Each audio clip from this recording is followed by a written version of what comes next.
Good morning students, welcome in online class 8 class. आज हम SST में ज्योग्राफी में चैप्टर 5 उद्योग में सूती वस्त्र उद्योग के बारे में अध्ययन करेंगे। इसके पहले वाली क्लास में मैंने आपको उद्योग के बारे में बताया था और लोहा इस्पात उद्योग जमशेदपुर और पिट्सबर्ग के बारे में अध्ययन किया था। आज हम पढ़ेंगे सूती वस्त्र उद्योग कि किस तरह से कपास के से हम धागों का निर्माण करते हैं और वही धागे से आगे जाके वस्त्रों का निर्माण किया जाता है। तो एक कपास से कपड़े का निर्माण करने की जो प्रक्रिया है उसे सूती वस्त्र उद्योग के द्वारा पूरा किया जाता है। और ये सूती वस्त्र उद्योग जो है कि किसी भी वस्त्र की जो बुनाई करना या वस्त्र का बनाना, ये एक आधुनिक प्रक्रिया नहीं है, ये बल्कि एक बहुत प्राचीन प्रक्रिया है जिससे होकर गुजरकर यहाँ पर हम आज अनेक प्रकार के वस्त्रों का निर्माण करते हैं। कि धागे से कपड़े की बुनाई एक बहुत प्राचीन कला है। कपास, ऊन, सिल्क, जूट और पटसन का उद्योग वस्त्र निर्माण में किया जाता है। और ये सभी रेशे कौन से हैं? प्राकृतिक रेशे हैं जो हमें प्रकृति के द्वारा दिए जाते हैं। उपयोग में लाए गए कच्चे माल के आधार पर वस्त्र उद्योगों का वर्गीकरण किया जाता है। कि जो कच्चे माल का उपयोग हम करते हैं उसी के आधार पर हम वस्त्रों का भी वर्गीकरण करते हैं। जैसे सूती से, कपास से बनने वाला वस्त्र सूती, सिल्क से बनने वाला वस्त्र सिल्क का कपड़ा होता है, ऊन, भेड़ से मिलने वाली ऊन जो होती है उससे ऊनी वस्त्र बनाए जाते हैं। रेशे वस्त्र के कच्चे माल हैं कि किसी वस्त्र को निर्माण करने की जो प्रक्रिया में जो रेशा है, जो धागा है, वो उसका कच्चा माल है। रेशे प्राकृतिक और मानव निर्मित हो सकते हैं। कि रेशे जो होते हैं, मैंने बताया था कि प्राकृतिक तौर पर जो जैसे कि भेड़ का मिलना, ये कपास होना, सिल्क वॉर्म जो होता है वो सिल्क का धागे देता है, तो ये सब जूट जो है, तो ये सब क्या है कि प्राकृतिक। और मानव निर्मित जैसे कि नायलॉन बनाना, पॉलिस्टर का कपड़ा बनाना, टेरिकॉट का कपड़ा बनाना, तो ये सब चीजें क्या है? मानव निर्मित, मनुष्य के द्वारा बनाए गए वस्त्र हैं। तो रेशे जो है हम उसको दो भागों में बांट सकते हैं, प्राकृतिक और मानव निर्मित। तो प्राकृतिक जो रेशे हैं ये सभी क्या है? ये हमें कच्चे माल के रूप में मिलते हैं जिनका निर्माण हम वस्त्र बनाने में करते हैं। मानव निर्मित रेशों में जैसे कि नायलॉन, पॉलिस्टर, एक्रिलिक, रेयॉन आदि। सूती वस्त्र उद्योग विश्व के प्राचीनतम उद्योगों में से एक है। कि जो सूती वस्त्र जो उद्योग बनाया है ये पुराने उद्योगों में से भी एक है। 18वीं सदी के औद्योगिक क्रांति तक सूती वस्त्र जो है हस्त कताई तकनीकों एवं हाथ करघों से बनाया जाता है। कि 18वीं शताब्दी तक जो वस्त्र का निर्माण किया जाता था वो अपने हाथों के द्वारा किया जाता था या फिर हाथों के द्वारा बनाई गई लकड़ियों की तख्तियों से, हथकरघों से इनसे बनाया जाता था।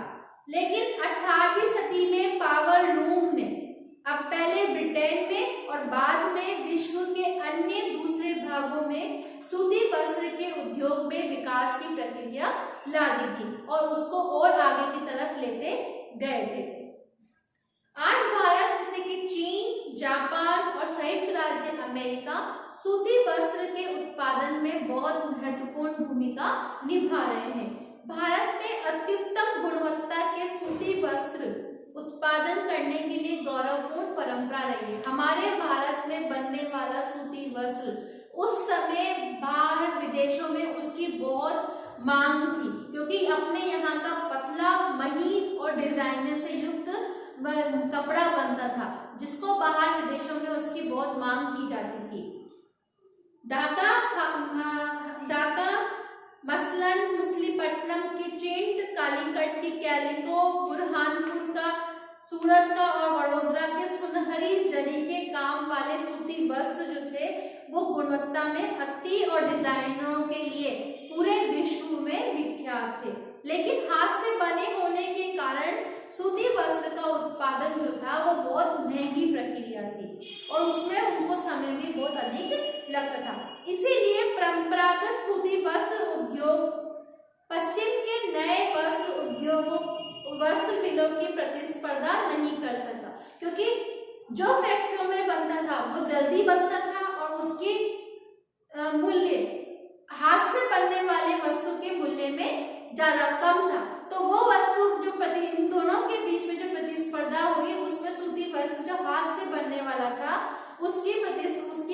मांग घटने लग गई। जो सस्ते और अच्छी गुणवत्ता वाले वस्त्रों का निर्माण आधुनिक मशीनों के द्वारा किया जाने लगा। पहली जो उसका उद्योग लगाया गया, पहली सफल यंत्रीकृत वस्त्र मिल जो कि मुंबई में 1854 ईस्वी में स्थापित की गई। जो पहली मिल स्थापित की गई थी मुंबई में, क्योंकि मुंबई में इसलिए स्थापित की गई थी क्योंकि मुंबई में उनको मैंने बताया था उद्योग को चलाने के लिए 4 वस्तुओं की आवश्यकता होती है, श्रम, पूंजी, मजदूर और स्थान और तकनीक। तो वहां पे मुंबई में क्या था, समुद्र के पास था तो यातायात के साधन उपलब्ध होते थे, वहां की मिट्टी काली है, उपजाऊ है, तो इसीलिए वहां पे सूती कपास उगाने में बहुत उपयोगी होती थी वो मिट्टी, वहां पे मजदूर आसानी से मिलते थे। तो इसीलिए वहां पे मुंबई में 1854 में प्रथम मिल स्थापित की गई। कोष्ठ आर्द्र जलवायु थी, मशीन आयात के लिए वहां पे बंदरगाह थे, कच्चे माल की वहां उपलब्धता थी और दक्ष श्रमिक भी वहां आसानी से मिल जाते थे।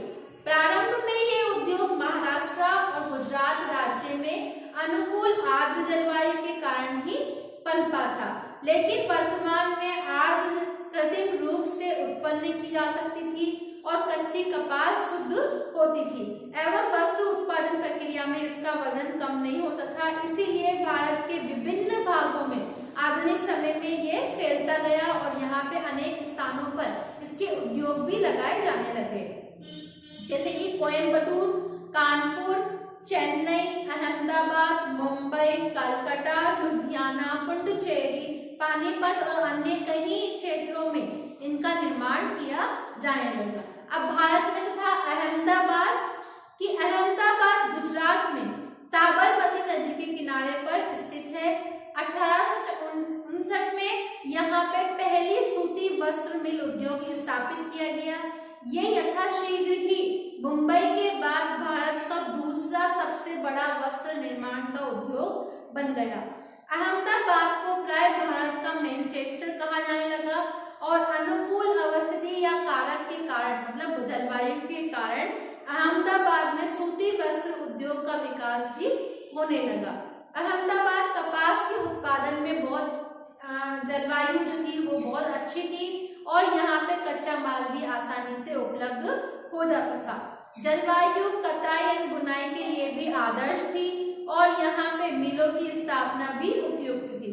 गुजरात, महाराष्ट्र राज्य के धनी आबादी क्षेत्रों में इस उद्योग की स्थापना की गई और वहाँ पे श्रमिक भी आसानी से उनको उपलब्ध होने लगे।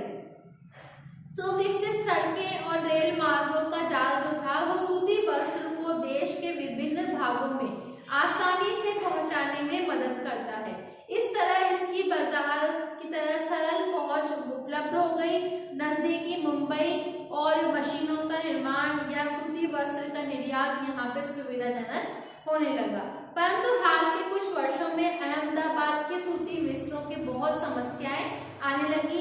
बहुत सारी मिलों को तो बंद कर दिया गया और देश में नए वस्त्रों के निर्माण के लिए और विकास के लिए अहमदाबाद के इसका नवीनीकरण न होना इसका प्रमुख कारण रहा।